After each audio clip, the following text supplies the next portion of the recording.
Alors l'économie positive, je l'ai inventée suite à la canicule de 2003. Oui. Canicule de 2003 qui a traumatisé l'Europe et la France. À l'époque, l'idéal de l'écologie, c'était la croissance zéro, ou en tout cas l'impact zéro. Et tout bon expert sur les questions de changement climatique mesurait que, en arrêtant tous les moteurs, toutes les voitures, tous les avions et tous les camions, la quantité de gaz à effet de serre déjà présente dans l'atmosphère condamnait la civilisation malgré tout.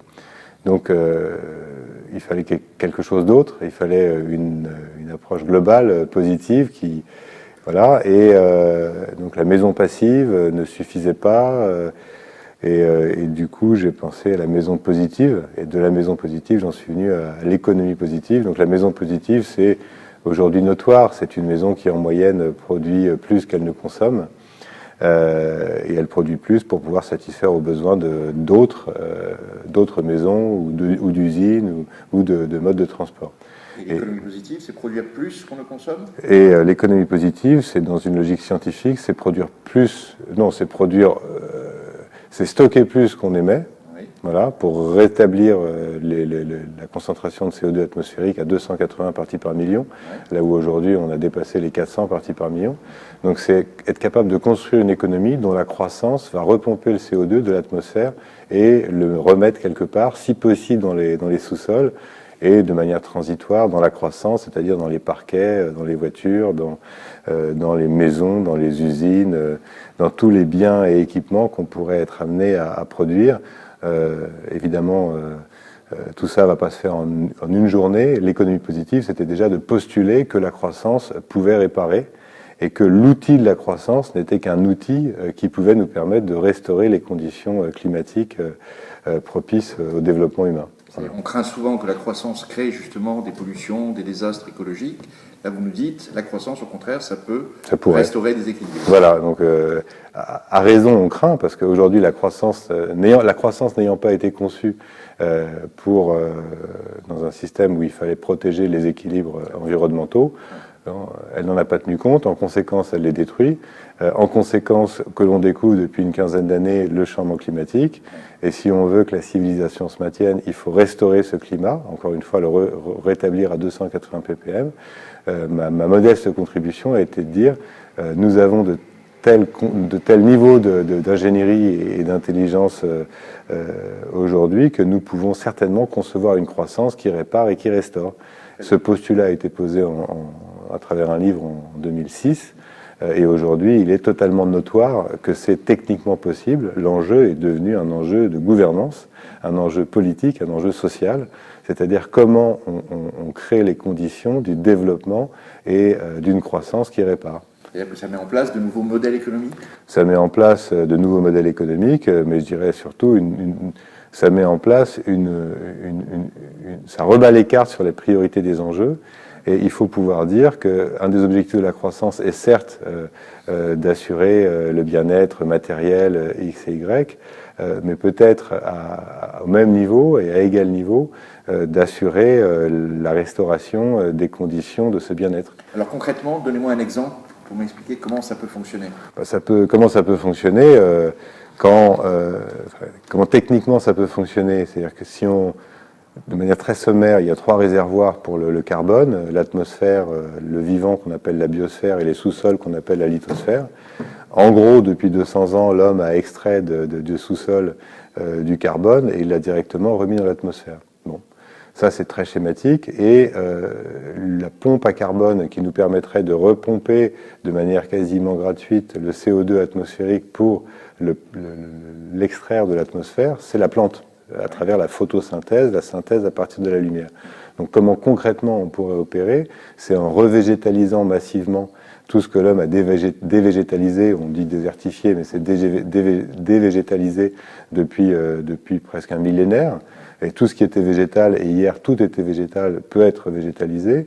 Et en parallèle de ça, construire la valorisation économique de cette revégétalisation, c'est-à-dire comment utiliser au mieux la matière produite pour accélérer la croissance en biens d'équipement et en confort de tous, sachant que cette croissance ne reposerait plus sur de la destruction, sur un mode minier, sur un mode linéaire, mais bien sur les fondamentaux de la vie, qui sont la circularité liée à l'apport d'énergie solaire, qui est transformée, cette énergie solaire étant transformée par la plante pour faire de la matière. Si on était capable de remettre au travail la photosynthèse, de remettre au travail la plante, ce que l'on sait faire au niveau alimentaire, ce qu'on a perdu, ce qu'on n'a pas su faire, ou ce qu'on a perdu pour le côté infrastructure et notamment immobilière, on mettrait en route. Maintenant, quelle est la priorité?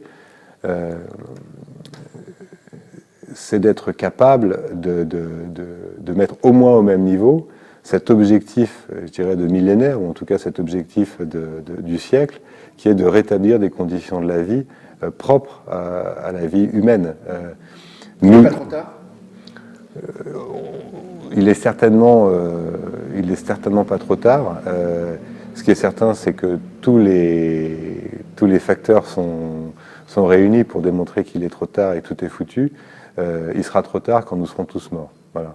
Donc, tant qu'il y a de la vie, il y a de l'espoir. Nous n'avons jamais été aussi intelligents, nous n'avons jamais été aussi connectés, nous n'avons jamais été aussi riches au sens aussi financier et économique. Donc non, il n'est pas trop tard. Maintenant, il est vrai que la photosynthèse, la vie a besoin de temps. Une graine ne se transforme pas en chêne de 30 mètres de haut en 2 ans. Et donc, plus le temps passe sans mise en place de ces grandes infrastructures végétalisées, moins l'espoir sera pertinent. Vous avez un discours économique ou vous avez un discours d'incitation à des changements de comportement moraux ou éthiques? Je ne suis pas à l'aise du tout sur l'éthique et la morale, c'est pas du tout mon champ. Je suis biologiste et ingénieur, et entrepreneur de fait. Donc j'ai plus un discours, on va dire, rationnel, je ne sais pas, en tout cas qui tend à éviter les incertitudes liées au comportement, à l'émotion, voilà. Pas que parce que je les nie, mais parce que je sais qu'il y a énormément de complexité derrière. Ceci dit, vous présentez vos travaux en disant que vous cherchez à restaurer l'environnement, ancrer l'activité économique dans le réel, le concret, oui, comme vous nous dites, mais aussi le beau, le bien, le bon. Oui. Comment on fait ça? Comment on fait ça? Avec une sérieuse dose on va dire, je pense qu'il faut élever le débat et toujours miser sur le meilleur des gens, chercher à voir ce qui nous rapproche et chercher à voir comment on peut construire ensemble pour le meilleur partagé. Je préfère faire grossir le gâteau, dit autrement, je préfère faire grossir le gâteau que me battre sur des parts toujours plus faibles.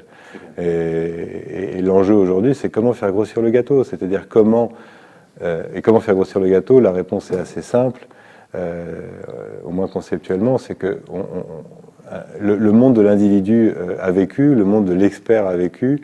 Nous faisons face à de tels enjeux par leur amplitude et par leur systémie que nous avons besoin d'être collectivement intelligents, de travailler sur nos limites et de mettre ensemble nos intelligences pour apporter une multitude de réponses. Nous rentrons dans le monde du « et », dans le monde de la multitude de solutions juxtaposées, collaboratives et coopératives.